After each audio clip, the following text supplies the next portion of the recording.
Welcome to Sims Institute. This is Sharmeen Faruqi. Today I am here to represent a topic in front of you, which is Introduction to Hospitality Industry. So the term comes from what is hospitality. पहला question होता है हमारा hospitality होता क्या है? In general अगर मैं कहूँ बहुत बेसिक सी चीज है. Hospitality एक सर्विस है जो हम किसी को प्रोवाइड करते हैं when he or she needs. जब किसी को किसी की जरूरत होती है और हम उसको प्रोवाइड करते हैं, उस सर्विस को बेसिकली हम हॉस्पिटैलिटी कहते हैं. When I am talking about hotel management, सबसे ज्यादा जो इम्पोर्टेंट है वो है हॉस्पिटैलिटी. आप सब जानते हैं जब हम कहीं से, अगर मैं मान लीजिए एक एग्जांपल ले लेती हूँ, मैं अपने घर में हूँ, मैं सारी चीजें जानती हूँ कि मेरे घर में सारी चीजें कहाँ अवेलेबल है. मेरे घर में मुझे शेल्टर भी मिल रहा है, मुझे फूड भी मिल रहा है, मुझे क्लोथ्स भी मिल रहा है, everything is available at my home जैसा मुझे चाहिए. लेकिन अगर मैं कहीं ट्रैवल करती हूँ, मान लीजिए मैं लंदन जा रही हूँ, मैं पेरिस जा रही हूँ, कहीं भी XYZ, मैं इंडिया के किसी भी कॉर्नर में या इंटरनेशनली कहीं भी ट्रैवल करती हूँ, तो I need someone who guides me, who helps me with these things, जो कि मेरी बेसिक रिक्वायरमेंट है. अगर मैं कहीं जाऊँ, लंदन जाती हूँ, मुझे वहां पे कुछ भी नहीं पता, I have no idea how to live, how to obtain my basic things there, तो मैं क्या करूंगी? मुझे कोई ऐसा पर्सन होना चाहिए जो मेरी मदद कर सके. तो वहां जब आपका कोई ऐसा पर्सन मिलता है आपको, जैसे आपने किसी होटल विजिट करा, वहां पे स्टाफ होता है, वो आपको जो सर्विसेज प्रोवाइड करते हैं, दे मेक श्योर कि आप वहां पे हर तरीके से कंफर्टेबल हो.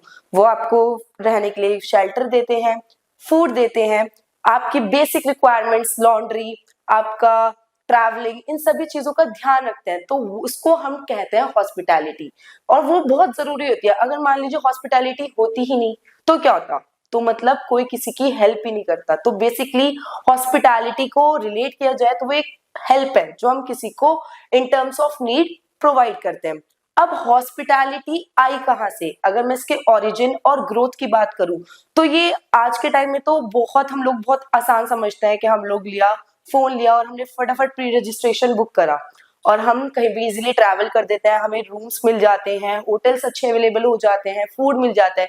मतलब आप अगर थोड़ा सा यहाँ से थोड़ा आगे भी कहीं ट्रैवल करोगे ना, आपको कोई दिक्कत नहीं आती, सब आपके लिए बहुत हॉस्पिटाइल होते हैं. बट ये सब स्टार्टिंग जो हुई थी ना, बहुत पहले से हुई थी. ये अभी तक जो पहुंचा है उसका लेवल बहुत आगे बढ़ चुका है, लेकिन ये की जो ओरिजिन थी, जो स्टार्टिंग थी, वो बहुत पहले से हुई थी. व्हेन इट कम्स टू, आज से आप बहुत साल पहले लगा लो, तो उस केस में क्या हुआ, ओरिजिन ये हुई थी, पहले लोग जो थे ना, जब व्हील भी नहीं था, व्हील बेसिकली पहिए को बोलते हैं, तब व्हील भी नहीं था, इन्वेंशन नहीं हुई थी व्हील की, तो लोग जो थे वो ट्रैवल करते थे ग्रुप्स में. और वो ग्रुप्स जो लोगों का ट्रैवलिंग करता था, मतलब 8 से 10 लोग या ज्यादा भी हो सकते थे, उसमें ज्यादातर ग्रुप्स में लोग ट्रैवल करना प्रेफर करते थे. और उसका रीजन ये था कि जब वो ग्रुप्स में होते थे तो they can easily share things, they can use each other for their safety. Okay, और फिर एक अच्छी कंपनी भी मिल जाती थी. तो उन लोगों को, उन ग्रुप्स को हम कैरावंस बोलते हैं. तो लोग ना ग्रुप्स में ट्रैवल करते थे और क्या करते थे, ज्यादातर अपने साथ एनिमल्स को रखा करते थे, मतलब ऐसे एनिमल्स जो उनका लगेज कैरी कर ले, या फिर ज्यादा डिस्टेंस होता था तो उनको भी कैरी कर लेते थे, उनसे राइड लेते थे. अभी क्या होता था, जब ये लोग ग्रुप्स में ट्रैवल करने लगे, तो ग्रुप में ट्रैवल करने पे ना एक डिसएडवांटेज ये होता था कि ये लोग जो थे वो रात को ट्रैवल कर ही नहीं सकते थे. रीजन ये था, कहीं ना कहीं एनिमल्स बहुत थक जाते थे, कहीं ना कहीं दूसरा रीजन ये था कि उस वक्त बंदिश हुआ करते थे, बंदिश काइंड्स ऑफ डाकू. तो वो क्या करते थे, वो इन लोगों को लूट लेते थे. तो ये लोग रात को नाइटफॉल में ट्रैवल अवॉइड करते थे मैक्सिमम, कि हमें नाइटफॉल में ट्रैवल करनी नहीं है. तो उस टाइम पे इन लोगों के लिए जो लोकल पीपल होते थे, मान लीजिए इन्होंने एक डिस्टेंस से दूसरे डिस्टेंस पे ट्रेवल करा, तो जहां पे भी शाम होने से सनसेट के टाइम ये जिस भी एरिया में पहुंचते थे, वहां पर लोग इनको फैसिलिटी प्रोवाइड करते थे. वो एक बेसिकली बहुत लार्ज सा सरफेस एरिया उनको प्रोवाइड करते थे. उस लार्ज सरफेस एरिया में एक हॉल होता था और बेड्स होते थे. कई बार उनको अपने लिए खुद सेल्फ सर्विसिंग वहां करनी पड़ती थी, मतलब वो इतने लेविश नहीं होते थे जैसे आज के टाइम में हम होटल्स में जाते हैं, हमें सब कुछ रेडी मिलता है, सारी सर्विसेज हमें अवेलेबल मिलती है, वो हमारी माइन्यूट से माइन्यूट डिमांड्स, थिंग्स, सब चीजों का ख्याल रखते हैं. लेकिन उस वक्त ऐसा नहीं हुआ करता था, लोगों को खुद सेल्फ सर्विसिंग करनी पड़ती थी. इवन वो लोग खाना भी प्रोवाइड नहीं करते थे, वो सिर्फ उनको खाने के लिए थिंग्स देते थे, फ्यूल देते थे, जैसे लकड़ियां दे दी आग जलाने के लिए, तो ये सारी चीजें. लेकिन उस वक्त पे भी ये चीजें भी उस वक्त उस टाइम के अकॉर्डिंग बहुत मैनेजेबल, बहुत इफेक्टफुल प्रूफ हुआ था।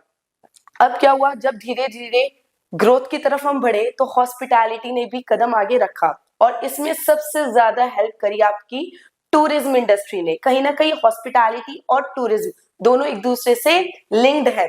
और वो लिंक्ड कैसे है, देखिए अगर टूरिज्म ही नहीं होता तो हम लोग ट्रैवलिंग ही नहीं कर पाते, और ट्रैवलिंग ही नहीं कर पाते तो हम अपने घर से कहीं जा ही नहीं पाते, और घर से कहीं नहीं जाते तो हमें होटल्स की या किसी भी स्टे एरिया की जरूरत ही नहीं पड़ती। तो टूरिज्म ने हमारी लाइफ को और अच्छा बना दिया। आज के टाइम पे टूरिज्म बहुत कॉमन और सबसे ज्यादा वर्ल्ड वाइड फेमस इंडस्ट्री है।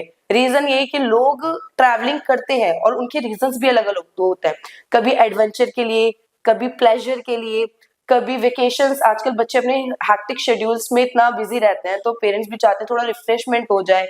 बिजनेसेस में इतने बिजी होते हैं तो वो लोग भी चाहते हैं कि थोड़ा सा रिफ्रेशमेंट हो जाए। वेकेशंस के लिए वो लोग ट्रैवलिंग टूरिज्म प्लान करते हैं और उस केस में दे नीड अ होटल, और वो होटल वो बेसिकली चूज करते हैं कि ऐसा होटल जो कि सबसे ज्यादा उनके साथ क्या रहे, हॉस्पिटल रहे, मतलब बहुत ज्यादा उनको हॉस्पिटैलिटी प्रोवाइड करे।